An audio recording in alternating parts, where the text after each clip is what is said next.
परभणी महानगरपालिकेत उद्धव बाळासाहेब ठाकरे गटानं मुस्लिम महापौर देऊन आपल्या बदललेल्या हिंदुत्वाचा जो नमुना सादर केलेला आहे ना, तो पाहून वाघाची डरकाळी आता चक्क म्याव म्याव मध्ये रूपांतरित झाल्याचं स्पष्ट दिसतंय.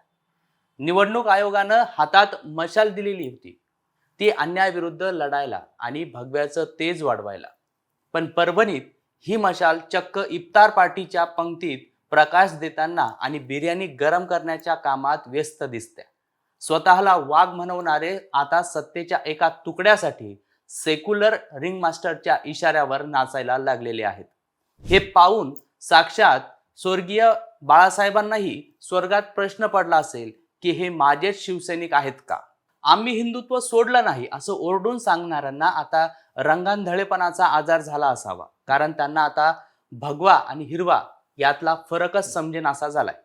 हिंदू हृदय सम्राट ते अल्पसंख्याक सम्राट हा प्रवास खरोखरच लाजिरवाणा आहे. ज्या काँग्रेस आणि राष्ट्रवादीला बाळासाहेबांनी आयुष्यभर गाडलं, आज त्यांच्या चरणी नतमस्तक होऊन परभणीत झालेला हा निकाह म्हणजे निष्ठावंत शिवसैनिकांच्या निष्ठेचा उघड लिलाव आहे.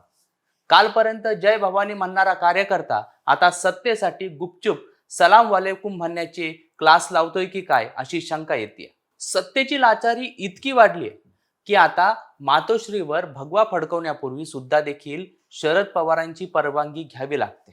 हेच उरल्या सुरल्या उद्धव बाळासाहेब ठाकरे गटाचं दुर्दैवी वास्तव आहे आणि तेच आपल्या माध्यमातून, या व्हिडिओच्या माध्यमातून आपल्यापर्यंत पोहोचवण्याचा छोटासा प्रयत्न आम्ही करतोय. नमस्कार मंडळी, तुम्ही पाहताय सत्य पे सत्ता, म्हणजे थोडक्यात पण महत्वाचं. परभणी महानगरपालिकेत झालेली मुस्लिम महापौरांची निवड हा केवळ योगायोग नाही, तर तो उद्धव ठाकरे गटानं जाणीवपूर्वक आखलेला एक राजकीय जुगार आहे. परभणी हा एकेकाळी शिवसेनेचा बालेकिल्ला मानला जायचा. परभणीत जे घडतं तेच महाराष्ट्रात उमटतं असं म्हटलं जात होतं. पण आज परभणीत जे घडतंय ते पाहून बाळासाहेबांच्या शिवसेनेची वैचारिक वीण उसळवल्याची स्पष्टपणे आपल्याला दिसून येतं. राजकीय दृष्ट्या पाहिलं तर परभणीत काँग्रेस, राष्ट्रवादी आणि शिवसेना उद्धव बाळासाहेब ठाकरे यांची महाविकास आघाडी म्हणून सत्ता आहे. या ठिकाणी मुस्लिम मतदारांची संख्या लक्षणीय. आगामी विधानसभा आणि लोकसभा निवडणुका डोळ्यासमोर ठेवून मुस्लिम समाजाला चुचकारण्यासाठी आणि आपली मतपेटी वाढवण्यासाठी उद्धव बाळासाहेब ठाकरेंनी आपल्या वाट्याचं महापौरपद एका मुस्लिम उमेदवाराला दिलेलं आहे. हा निर्णय म्हणजे कट्टर हिंदुत्वाच्या भूमिकेला पूर्णपणे बगल देऊन वोट बँक पॉलिटिक्समध्ये स्वतःला झोकून देण्याचा प्रयत्न आहे. स्थानिक पातळीवर नेत्यांना आपली खुर्ची टिकवायची आहे आणि त्यासाठी मग विचारधारेचा बळी दिला तरी चालेल, हीच सद्यस्थिती त्या ठिकाणी आहे. बाळासाहेब ठाकरे म्हणायचे, मला नावात मुसलमान नको तर कामात हिंदुत्ववादी हवाय. पण आजच्या उद्धव बाळासाहेब ठाकरे शिवसेनेला कामातलं हिंदुत्व तर सोडाच, नावात देखील शिव सुद्धा टिकवता येईल की नाही अशी शंका वाटू लागलेली आहे. परभणीत जो प्रयोग झाला त्यानंतर गर्व से कहो म्हणणारे शिवसैनिक आता तोंड लपत फिरत आहेत.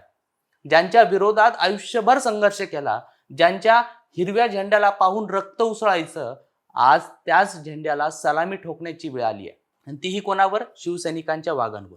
हे वाघ आता डरकाळी फोडण्याऐवजी जनाबच्या दरबारात शेपूट हलवताना दिसून येत आहेत. निवडणूक आयोगानं धनुष्यबाण नेलं आणि हातामध्ये मशाल दिली. वाटलं होतं ही मशाल अन्यायाविरुद्ध पेटेल, भगव्याचं तेज वाढवेल. पण परभणीत गेल्यावर समजलं की ही मशाल तर आता सेक्युलर वादाच्या चुलीत सरपण म्हणून वापरली जाते. ज्या मशालीनं हिंदुत्वाचा रस्ता उजळायला हवा होता, ती मशाल आता परभणीच्या महापौरांच्या घरामध्ये इफ्तारच्या मेजवानीसाठी प्रकाश देते की काय असा प्रश्न होतोय. भगवा रंग आता इतका फिका पडलाय की त्याला हिरव्या रंगाचं कोटिंग चढवल्याशिवाय युबीटी गटाला चैन पडेन असं झालं. परभणीत मुस्लिम महापौर बनवून उद्धवजींनी जगाला दाखवून दिलंय की सत्तेसाठी ते काहीही करू शकतात. कालपर्यंत औरंगाबादचं नाव संभाजीनगर करताना ज्यांच्या नाकी नऊ आले होते, तेच लोक आता परभणीत अल्पसंख्याकांचा विकास गप्पा मारता आहेत. हा विकास नाही, ही तर राजकीय लाचारी आहे. साहेब, तुम्ही काँग्रेस आणि राष्ट्रवादीच्या इतके आहारी गेलात की आता तुमच्या रक्तामध्ये हिंदुत्व शोधण्यासाठी सुद्धा दुर्बीण लावावी लागते.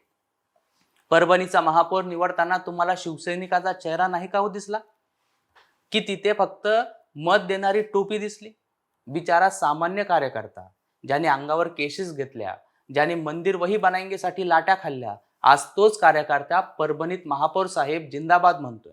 हे बघून मोगलांनाही देखील स्वर्गात आनंद झाला असेल की हे जे आम्हाला तलवारीनं जमलं नाही ते उद्धवजींनी एका सहीनं करून दाखवलं. कार्यकर्त्यांची अवस्था तर ना घरका ना घाटका अशी झालेली आहे. शाखांमध्ये आता भगवे झेंडे लावताना त्यांना आधी आजूबाजूला बघावं लागतंय की मित्रपक्षाला या संदर्भात राग तर येणार नाही ना. परभणीचा हा निर्णय म्हणजे निव्वळ राजकारण नाही, तर ती स्वतःच्या अस्तित्वाची केलेली होळी आहे. ज्या पक्षानं मराठी माणूस आणि हिंदुत्व या दोन खांबावर उभारी घेतली होती, तो पक्ष आता धुमसणाऱ्या मशालीसारखा फक्त धूर सोडताना दिसतोय. परभणीच्या जनतेनं तुम्हाला हिंदुत्वासाठी निवडून दिलं होतं, पण तुम्ही मात्र सत्तेच्या बिर्याणीतल्या इलायची सारखं हिंदुत्वाला बाजूला काढून टाकलं. परभणीचा हा सेक्युलर प्रयोग म्हणजे राजकारणातील सर्वात मोठा कॉमेडी शो झालेला आहे. पण हा विनोद शिवसैनिकांसाठी मात्र वेदनादायी आहे. सत्तेच्या उभेत बसलेल्या नेत्यांना कदाचित हे समजलं नसेल, पण जमिनीवरचा भगवा आता आपला रंग बदलतोय.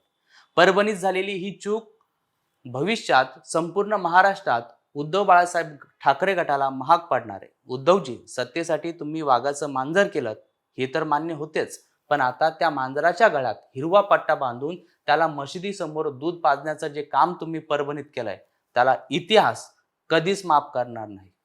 बाकी असो, जय श्रीराम. मंडळी, परभणीत उद्धव ठाकरेंनी जो हा प्रयोग यशस्वीपणे राबवलाय त्या संदर्भात तुम्हाला नेमकं काय वाटतंय ते कमेंट करायला विसरू नका. आणि अशाच माहितीपूर्ण व्हिडिओसाठी पाहत राहा सत्य पे सत्ता, म्हणजे थोडक्यात पण महत्वाचं. 2 महिन्यानंतर सिंगापूर ब्रांचला प्रमोशन होतंय तुझं. कॉंग्रॅच्युलेशन्स. काय ग, तुला आनंद नाही झाला? मॅडम, तुम्हाला माहितीच आहे की मला पीसीओडीचा त्रास आहे. दिवसभर फटीग असतो, सारखा मूड स्विंग होतो. उगाच एवढी जबाबदारी कशाला घ्यायची? अगं, एवढं सिरियस नाहीये ते. त्यावर सोपा उपाय आहे, डॉक्टर चाटेज होमिओपॅथी क्लिनिक. अगं, किती जणींनी तिथे उपचार घेतलेत. महाराष्ट्रात अनेक ठिकाणी त्यांच्या शाखा आहेत.